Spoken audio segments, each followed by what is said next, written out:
আর কয়েকদিন বাদেই বর্ষা। বৃষ্টিতে চারিদিকে জল থাকায় বাড়িতে সাপে আশ্রয় নিতে পারে।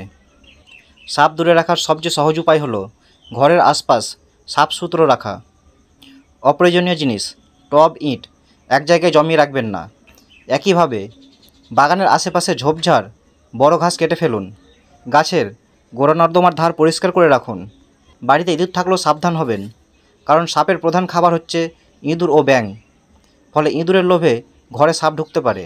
সাপ তাড়ানোর আগে ইঁদুর তাড়ানোর উপর নজর দিন। বাড়ির ভাড়ার ঘরে যাতে ইঁদুর না থাকে সেদিকে নজর দিন।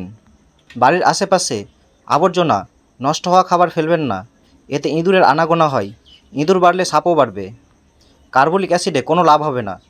হাওয়ার সংস্পর্শে এমনিতেই এর জোর কমে যায়, তাছাড়া বৃষ্টির জলে এগুলি ধুয়ে বেরিয়ে যায়। একইভাবে ব্লিচিং পাউডার ছড়িয়েও সাপ দূরে রাখা সম্ভব নয়। বাথরুম, ঘরের নিকাশি গর্তে অবশ্যই জাল লাগান। বাড়ির দরজা সবসময় বন্ধ রাখুন।